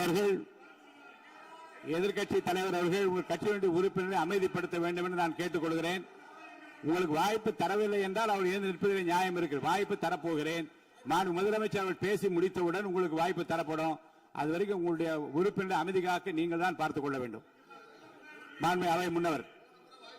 மாண்புமிகு பேரவைத் தலைவர் அவர்களே, அவர் அப்போது சொன்னது வேறு, இப்போது நடந்து கொள்கிற முறைகள் வேறாக இருக்கிறது. அன்றைக்கு அவர் சொல்லுகிற போது அமைச்சர் அத்தனை பேரும் பேசி முடித்ததற்கு பிறகு உங்களுடைய கருத்துக்கள் ஏதாவது தெரிவிக்கலாம். இப்போது பின்பற்றினால் நன்றாக இருக்கும். நீங்கள் அதற்காகத்தான் சொன்னீர்கள். முதலமைச்சர் பேசியதற்கு பிறகு எதிர்க்கட்சி தலைவர் அவர்கள் பேசுவதற்கு வாய்ப்பளிக்கிறோம் என்று சொல்லியிருக்கிறார்கள். ஆகவே தான் அந்த வாய்ப்பை நீங்கள் இல்ல அது பதில் சொல்லணும்னு கேட்டிருக்காங்க. பதில் சொல்லணும் சொல்லியிருக்காங்க. பதில் சொல்லினா தங்க பிரச்சனை இல்ல. அப்படி இல்ல. ஆகவே இல்ல நேற்றைய தினம் நீங்கள் அப்படி பேசிக் கொண்டது 6வது இல்ல. நேற்றைய தினம் உங்கள் பேசுகிற போது 6வது குறுக்கிட்டார்களா? நீங்கள் பேசுகிற போது யாருமே குறுக்கிடவில்லை. நீங்க எவ்வளவு பேசினீர்கள், எவ்வளவு வார்த்தைகள் பேசினீர்கள் என்பதெல்லாம் எங்களுக்கு தெரியும். யாருமே அதில் குறுக்கிடவில்லை. இது முதலமைச்சர், எங்கள் முதலமைச்சர் எதிர்க்கட்சி தலைவர் பேசுகிறவர் யாரும் குறுக்கிட வேண்டாம் என்று சொன்னார்கள். அதை நாங்கள் பின்பற்றினோம். ஆனால் இன்றைக்கு நீங்கள் பின்பற்றவில்லை என்பதால் வேதனையாக இருக்கிறார். முன்னவர் நேற்று எதிர்க்கட்சி தலைவர் பேசுகிற போது அடுக்கடுக்காக குற்றச்சாட்டுல வைத்தார். இப்போ அதற்குரிய மாண்புமிகு பொதுப்பணித்துறை அமைச்சர் கூட காலையில் அலுவலகத்தை சந்தித்து அவர்கள் சாட்டிய குற்றச்சாட்டுகளுக்கெல்லாம் ஆதாரங்களை எல்லாம் நான் கொண்டு வந்திருக்கிறேன் என்று சொன்னேன். நான் நேற்று அந்த விஷயம் நேற்றோடு முடிந்து விட்டது. ஆதாரங்களை கொடுங்கள். தக்க நேரத்தில் இதை பற்றி சொல்ல வேண்டிய நேர்ந்தால் நான் இதெல்லாம் ஆய்வு செய்து உரிய நேரத்தில் அவை குறிப்பில் ஏற்றுவதற்கு முன்பாக அவரிடம் காட்டி அதற்கு பிறகு அதை பற்றி முடிவெடுக்கும் என்று நான் சொன்னேன். இப்போதும் சொல்லுகிறேன், மாண்புமிகு முதலமைச்சர் அவர்கள் பேசிக் கொண்டிருக்கிறார். பேசி முடிக்கட்டும். எதிர்க்கட்சி தலைவருக்கு உறுதியாக நான் வாய்ப்பு தருவேன். அவர் கேள்விகளை முன்வைக்கலாம், விளக்கங்களை பெறலாம். இப்போதைக்கு பேரவைத் தலைவர் என்ற முறையில் என்னுடைய முடிவு இதுதான். அவையில் இருக்கக்கூடிய உறுப்பினர்கள் அமரும்படி நான் கேட்டுக்கொள்கிறேன். நான் முதலமைச்சர் அவர்கள் பேச வேண்டிய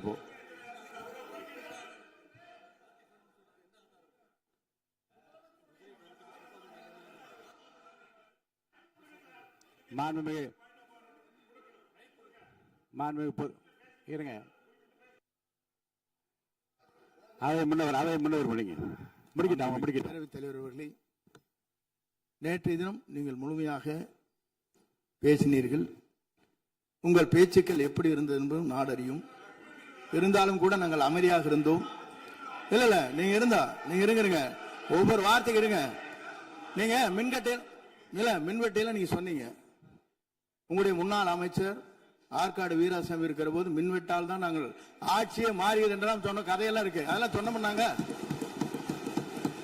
நாங்களே அமைதியா இருந்தா அதுக்காக நீங்க தயவு செய்து எதிர்க்கட்சி தலைவருக்கு வாய்ப்பளிக்கிறார்கள். அந்த வாய்ப்பை நீங்கள் அவர் முதலமைச்சர் பேசியதற்கு பிறகு பேசினால் அழகாக இருக்கும். அவை முன்னர் பள்ளி கல்வித்துறை அமைச்சர். மாண்புமிகு பேரவைத் தலைவர் அவர்களே, அவர் ஒரே ஒரு வார்த்தையை தான் சொன்னார்.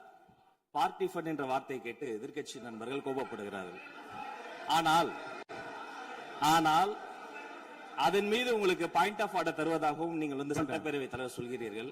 நேற்றைய தினம் இதே போல வெற்றி தலைவர் அவர்களினுடைய வழிகாட்டில் வளர்ந்த நாங்கள் சகிப்புத்தன்மையோடு அவர்கள் பல வார்த்தைகள் சொன்னார்கள். புதிதாக சோஃபா மாடல் என்றார்கள், குதிரை பேரம் என்றார்கள், எத்தனையோ வார்த்தைகள் சொன்ன போது சகிப்புத்தன்மையோடு அதை கேட்டு பொறுமையாக இருந்தோம். இவர்கள் குதிரை பேரம் எல்லாம் அவைக்குள் நீக்கப்பட்டு விட்டது. சரி, சோஃபா மாடல் என்று சொன்னார்கள். ஆதாரம் கேட்டு இப்படி எழுந்து நாங்கள் கொந்தளிக்காமல் ஒரு சட்டமன்றத்தில் ஒரு உறுப்பினர் எப்படி நடந்து கொள்ள வேண்டும் என்பதற்கு எடுத்துக்காட்டாக தமிழக வெற்றி கழகத்தின் உறுப்பினர்கள் நடந்து கொண்டார்கள். இப்போது மதிப்பிற்குரிய எதிர்க்கட்சி தலைவர் அவர்களே, உங்களூடாக நான் கேட்பது என்னவென்றால், அவர்களினுடைய கட்சி உறுப்பினர்களை அவர் அமைதிப்படுத்தி முதல்வர் அவர்கள் உரையை முழுமையாக கேட்டு சகிப்புத்தன்மைக்கு சட்டமன்றத்தில் இந்த பக்கம் மட்டுமல்ல அந்த பக்கமும் எடுத்துக்காட்டாக இருப்பதற்கு அவர் வழிவகை செய்ய வேண்டும் என்று உங்கள் மூலமாக கேட்டுக்கொள்கிறேன். பொதுப்பணித்துறை அமைச்சர்.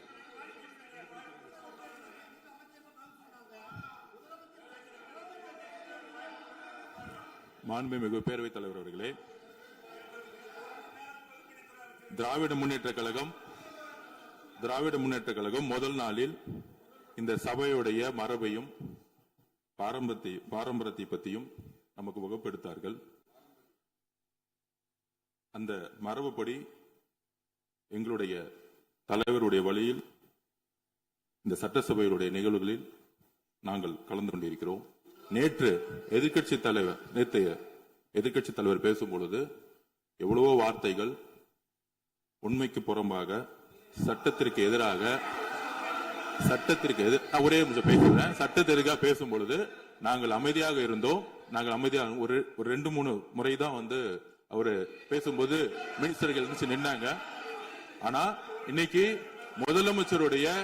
மாண்புமிகு முதலமைச்சருடைய முதல் உரை கடந்த 4 நாட்களாக திராவிட முன்னேற்ற கழகம் முதலமைச்சர் ஏன் பேசலன்னு சொல்லிட்டே இருந்தாங்க. இன்னைக்கு பேச ஆரம்பிச்ச உடனே அவர் சொன்ன வார்த்தை பார்ட்டி ஃபண்ட் சொன்னார். எந்த பார்ட்டின்னு சொல்ல. ஆனா அந்த வார்த்தைகள் சொல்லி முடிஞ்ச உடனே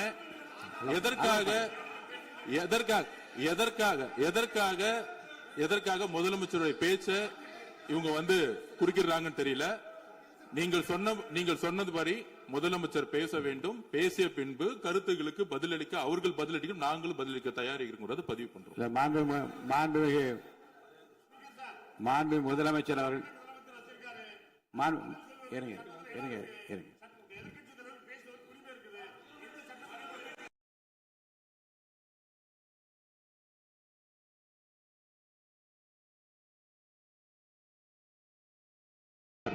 உட்காருங்க.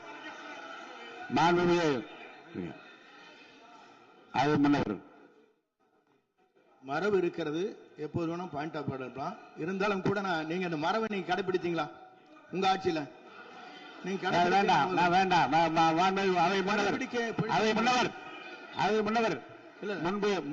முன்பு எப்படி நடந்தால் என்பதை பற்றியோ முன்பு நடந்த நிகழ்வுகள் பற்றியோ நீங்கள் சொல்லி மீண்டும் இந்த அவையினுடைய மாண்பை குறைக்க வேண்டாம் என்று நான் கேட்டுக்கொள்ள வேண்டாம். இப்போது உள்ள பிரச்சனை, மாண்பு முதலமைச்சர் அவர்கள் தன்னுடைய பேச்சை உறுதி செய்து முடிக்க வேண்டும். அவர் முடித்த பிறகு எதிர்க்கட்சி தலைவருக்கு நான் நிச்சயமாக வாய்ப்பு தருவேன். அவர் கேள்வி கணைகளை தொடுக்கலாம், சந்தேகங்களை கேட்கலாம். விளக்கம் தருவதற்கு மாண்பு முதலமைச்சர் அவர்கள் தயாராக இருக்கின்றார். அமைதியாக என்னை அமரும்படி நான் கேட்டுக்கொள்கிறேன். இப்போது நான் அனுமதிக்க முடியாது. மாண்பு முதலமைச்சர் உரையை தொடரலாம்.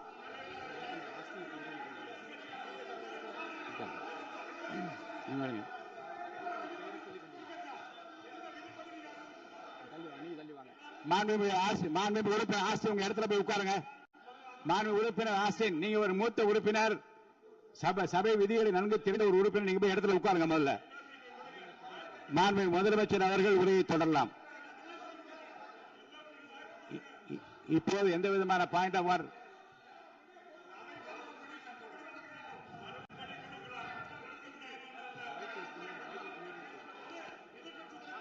நான் வாய்ப்பு இல்லை என்று சொன்னால் நீ எழுந்து நிற்பதிலே நியாயம் இருக்கிறது.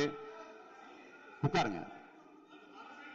வாய்ப்பு உறுதியாக எதிர்க்கட்சி தலைவருக்கு பாயிண்ட் ஆஃப் ஆர்டர் மட்டுமல்ல, உட்கார்ந்து அவர் பேசிய பேச்சுக்கள் என்னென்ன இருங்க, என்ன உங்களுக்கு சந்தேகம் இருக்கிறதோ, வினாக்கள் இருக்கிறதோ அதை நீங்க கேட்கலாம்.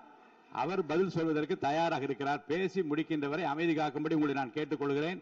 மாண்புமிகு எதிர்க்கட்சி தலைவர் முழு ஒத்துழைப்பை நீங்கள் தர வேண்டும் என்று நான் எதிர்பார்க்கிறேன்.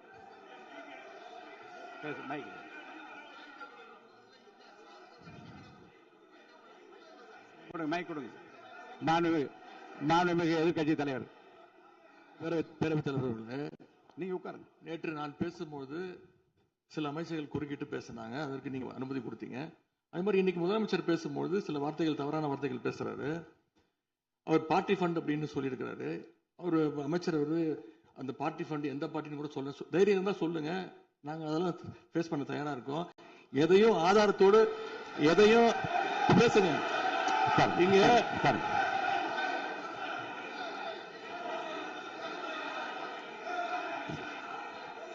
அது மாதிரி பேரவைத் தலைவர் அவர்களே, நேற்று நான் பேசி முடிஞ்சோடனே நீங்க அவை முடிஞ்சிருச்சுன்னு சொல்லிட்டீங்க.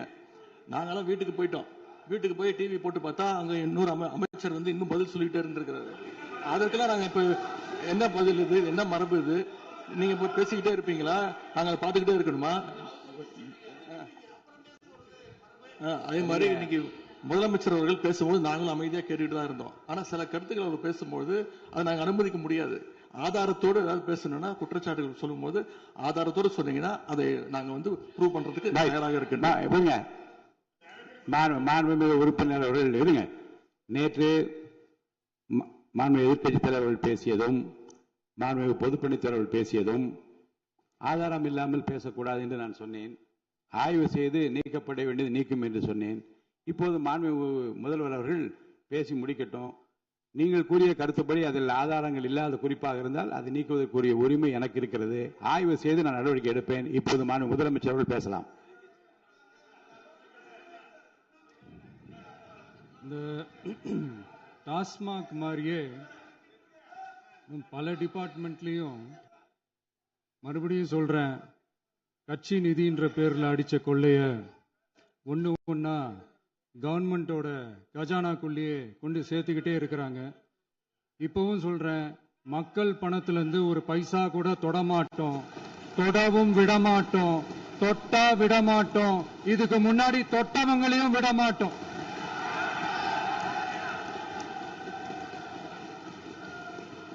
ஒவ்வொரு ஊழலா வெளியில வரும் போலயே ஒவ்வொரு வேஷமா கலைஞ்சிரும் போலயே இங்க இருக்கிற நிறைய பேரு நடுங்கி போய் இதுல நம்ம மேல அவதூறு வேற. இப்ப புதுசா ஒரு வெப்பன் ஒண்ணு கொண்டு வந்திருக்காங்க. அது என்ன தெரியுமா?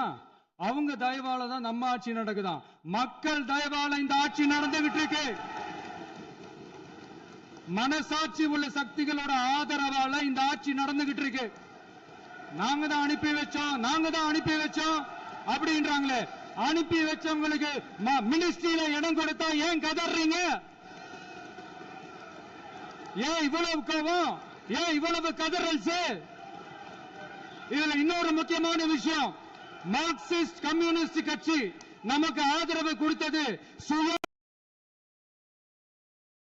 எடுத்த முடிவுன்னு சொல்றாங்க. அதே மாதிரி இந்திய கம்யூனிஸ்ட் கட்சி நமக்கு ஆதரவு கொடுத்தது சுயேட்சையா எடுத்த முடிவுன்னு சொல்றாங்க. இதுல எங்க இருந்து நாங்க தான் அனுப்பி வச்சோம்னா புரியலையே. மக்களுக்கு நல்லா புரியும், எல்லாத்தையும் தெளிவா பார்த்துக்கிட்டு இருக்கிறாங்க.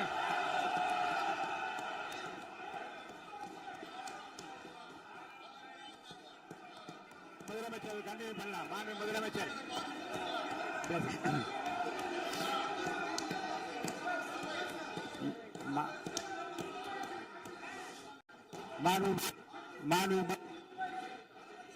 முதலமைச்சர் கண்டினியூ பண்ணலாம்.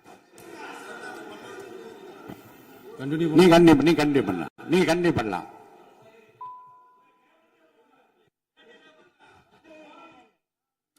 இந்த சமூக நீதி அரசுன்னு சொல்றவங்களை பார்த்து கேட்கிறேன், நம்ம பட்டியலின சகோதரர்களுக்கு எத்தனை அமைச்சர் பதவி கொடுத்தீங்கன்னு கொஞ்சம் சொல்ல முடியுமா? ஆனா நம்மளுடைய அரசுல 8 அமைச்சர் பதவிகள் யாருக்கு? நம்ம பட்டியலின சகோதரர்களுக்கு. எல்லாம் நம்ம அண்ணன், நம்ம தம்பி, நம்ம தங்கச்சிங்க. அண்ணல் அம்பேத்கர் அவர்களுடைய கிட்டத்தட்ட 100 ஆண்டு கால கனவு இப்ப நிறைவேறி இருக்கு. நான் ஏன் கொஞ்சம் சவுண்டா பேசுறேன் அப்படின்னா அவங்களுக்கு கேட்கணுன்றதுக்காக தப்பா எடுத்துக்காது. அதே மாதிரி பெண்களோட பாதுகாவலர் நாங்க தான் அப்படின்னு சொல்லிக்கிறவங்களை கேட்கிறேன், எத்தனை பெண்களுக்கு அமைச்சர் பதவியில இடம் கொடுத்தீங்க கொஞ்சம் சொல்ல முடியுமா? எங்க அரசுல 4 சகோதரிகளுக்கு அமைச்சர் பதவி கொடுத்திருக்கிறோம்.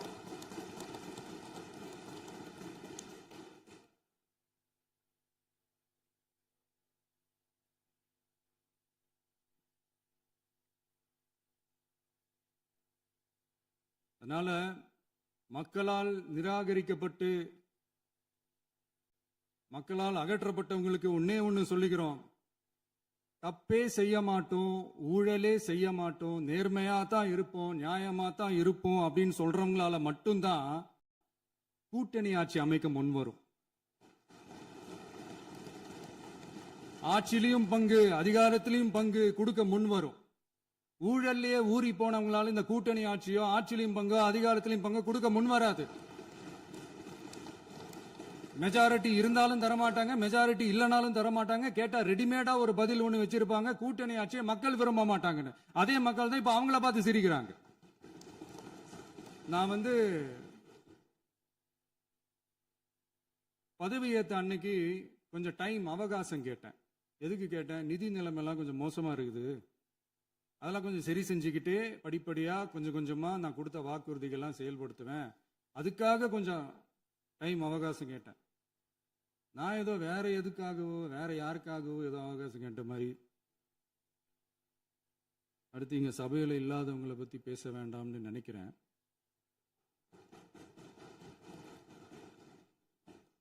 இங்க நம்மளை பத்தி அவதூறு பரப்புறதோட மட்டும் இல்லாம இப்ப நம்ம மக்கள் மேலேயும் அவதூறு பரப்ப ஆரம்பிச்சிட்டாங்க. மக்கள் நமக்கு ஓட்டு போட்டது தப்பான், குடும்பமா நமக்கு ஆதரிச்சது தப்பான். இது இப்ப இல்ல, நான் சொல்றது எம்ஜிஆர் அவர்கள் காலத்திலிருந்தே. அப்பவே அவர் ஜெயிச்சப்போ அதே மக்களை தப்பா பேசுறது. மக்கள் என்ன பண்ணிட்டாங்க, எம்ஜிஆர் என்ன பண்ணிட்டாரு, எம்ஜிஆர் என்ன இது பண்ணிட்டாரு. 50 வருஷமா ஒரே டெக்னிக்கா.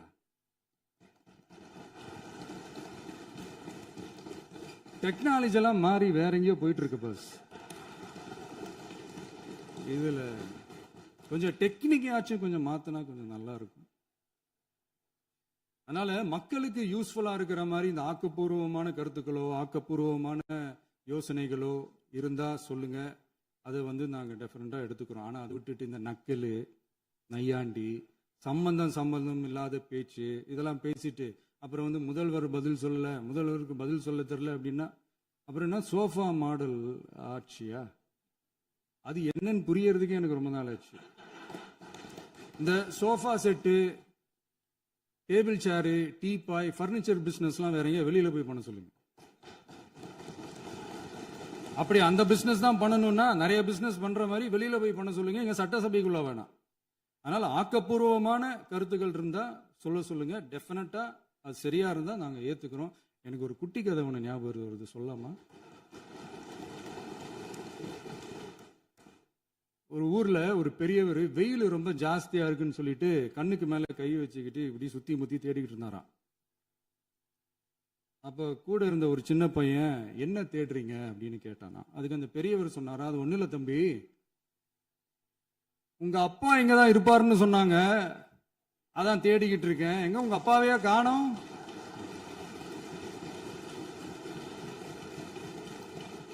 இல்ல அந்த எங்களுக்கும் நக்கலா நையாண்டியா சம்பந்தம் இல்லாத குட்டி கதை இதெல்லாம் எங்களுக்கும் பேச தெரியும். அந்த கதையில பெரியவர் அப்படி சொன்னாராம், தப்பா எடுத்துக்காதீங்க. அந்த கதையில பெரியவர் அப்படி கேட்டாராம். அதனால யாரும் இங்க டென்ஷன் ஆக வேணாம். அதனால இன்னொரு இந்த என்னுடைய உரையை முடிக்கிறதுக்கு முன்னாடி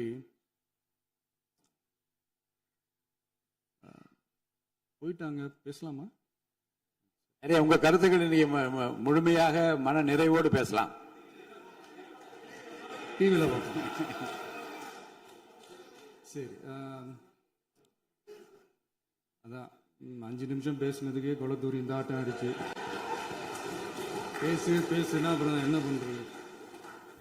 கடைசியா நான் இந்த உரையை முடிக்கிறதுக்கு முன்னாடி ஒரு முக்கியமான ஒரு விஷயம் பத்தி சொல்லணும். ஆளுநர் உரை அன்னைக்கு இந்த தமிழ் தாய் வாழ்த்துக்கு அப்புறம் தேசிய கீதம் பாடினது தப்பு, தேசிய கீதம் 2 முறை பாடினது தப்பு,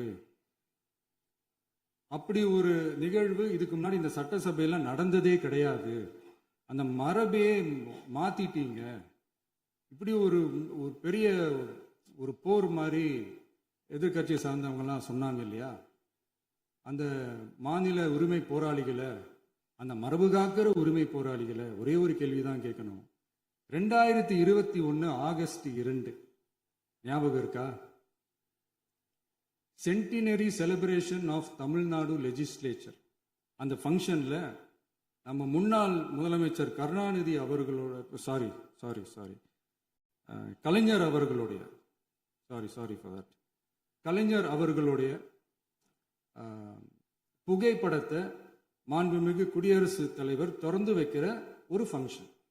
அந்த ஃபங்க்ஷன்ல national anthem followed by Tamil Thai Vazhthu அப்படின்னு அறிவிச்சது ஞாபகம் இருக்கா? அதாவது தேசிய கீதத்துக்கு அப்புறமா இரண்டாவது முறையா, நோட் திஸ் பாயிண்ட் மாண்புமிகு பேரவைத் தலைவர் அவர்களே, ப்ளீஸ் நோட் திஸ் பாயிண்ட். தேசிய கீதத்துக்கு அப்புறம் இரண்டாவது முறையாக தமிழ் தாய் வாழ்த்து பாடப்படும் அப்படின்னு சொன்னது ஞாபகம் இருக்கா? அதுவும் முத்தமிழ் அறிஞர் அப்படின்னு சொல்ற நம்ம கலைஞர் அவர்களுடைய அந்த புகைப்படம் வெளியிட்டு விழாவில் அவர் இருந்த இதே சபையில தமிழ இரண்டாவது இடத்துக்கு தள்ளினது யாருன்னு ஞாபகம் இருக்கா? அது மட்டும் இல்ல, அந்த தேசிய கீதத்தை நாட்டுப்பண் நேஷனல் ஆந்தம்னு சொல்லி அதே ஃபங்க்ஷன்ல கடைசியா ஃபங்க்ஷன் முடியும் போது செகண்ட் டைம் தேசிய கீதம் பாடினதும் ஞாபகம் இருக்கா? இதே அவையில் தான், அது அவை குறிப்பிலும் இருக்கிறது, இதே அவையில் தான் நடைபெற்றது. இந்த தக்க நேரத்தில் இந்த ஆதாரங்களை அளித்த மாண்பு முதல்வர்களுக்கு நன்றியை தெரிவித்துக் கொள்கிறேன். டவுட் இருந்தா இந்த புக்கை பார்த்து தெரிஞ்சுக்கலாம். அதனால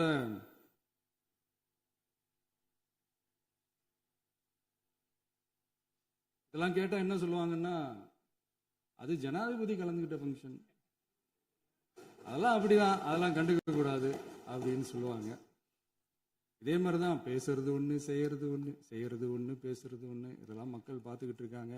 எலெக்ஷனுக்கு முன்னாடி தான் அப்படி செஞ்சுக்கிட்டு இருந்தாங்க. இப்போ எலெக்ஷனுக்கு அப்புறம் அதே தான் செய்கிறாங்க.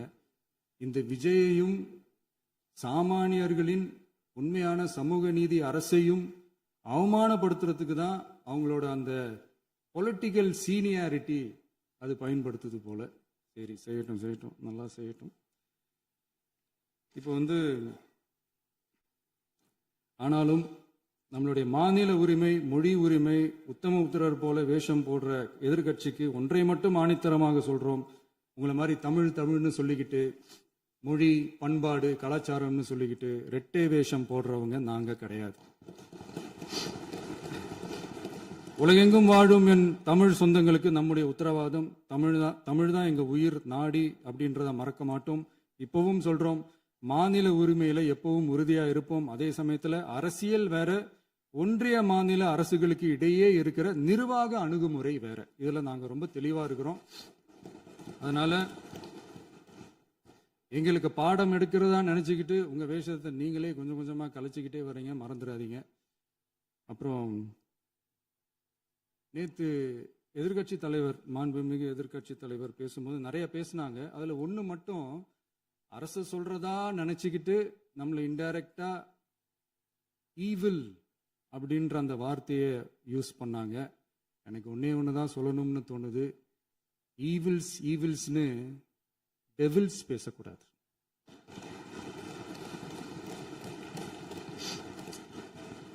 அவங்க இருந்திருந்தா ஒரு ஆக்ஷன் பண்ணணும்னு எனக்கு தோணுச்சு. எல்லாரும் போயிட்டாங்க. பர்மிஷன் பண்ணலாமா? இப்பவும் பண்ணலாம், ஒன்றும் தப்பு இல்லை. சொல்லட்டுமா?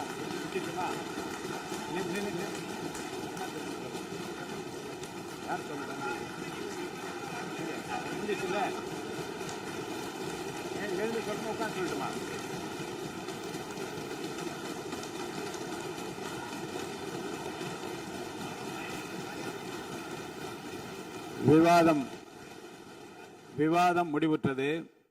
மாண்புமிகு உறுப்பினர்கள் முன்மொழிந்த திருத்தங்கள் வலியுறுத்தப்படுகின்றனவா என்று அறிய விரும்புகிறேன். மாண்புமிகு உறுப்பினர்கள் முன்மொழிந்த திருத்தங்கள் அனைத்தும் பேரவையின் அனுமதியில் திரும்ப பெறப்படுகின்றன. 2026 ஆண்டு ஜூன் திங்கள் 18 நாளன்று சட்டமன்ற பேரவைக்கு மாண்புமிகு ஆளுநர் அவர்கள் ஓந்தளித்த பெருரைக்கு தமிழ்நாடு சட்டமன்ற பேரவை உறுப்பினர்கள் பெரிதும் நன்றி உடையவர்களாவர் என்று மாண்புமிகு பேரவை துணைத் தலைவர் திரு மு ரவிசங்கர் அவர்களால் 19/6/2026 நாளன்று முன்மொழியப்பட்ட தீர்மானம் பேரவையின் முடிவுக்கு விடப்படுகிறது. ஏற்போர் ஆம் என்க. மறுப்போர் இல்லை என்க. ஏற்போரே அதிகம் என்று கருதுகிறேன். ஏற்போரே அதிகம். தீர்மானம் நிறைவேறியது. அரசினர் தீர்மானம். பேரவை மீண்டும் கூடும் நாள் குறிப்பிடப்படாமல் ஒத்திவைக்கப்பெறும் தீர்மானம். மாண்புமிகு பேரவை முன்னவர் அவர்கள். மாண்புமிகு பேரவைத் தலைவர் அவர்களே, பேரவை விதி 25 கீழ் 1 படி பேரவை மீண்டும் கூடும் நாள் குறிப்பிடாமல் ஒத்திவைப்பு பெறலாம் எனும் தீர்மானத்தை மொழிகிறேன். மாண்புமிகு பேரவை முன்னவர் அவர்களின் தீர்மானம் பேரவையின் முடிவுக்கு விடப்படுகிறது. ஏற்போர் ஆம் என்க. மறுப்போர் இல்லை என்க. மறுப்போரே இல்லை என்று கருதுகிறேன். மறுப்போரே இல்லை. தீர்மானம் ஒருமனதாக நிறைவேறியது. பேரவை மீண்டும் கூடும் நாள் குறிப்பிடப்பெறாமல் ஒத்திவைக்கப்படுகிறது. வணக்கம்.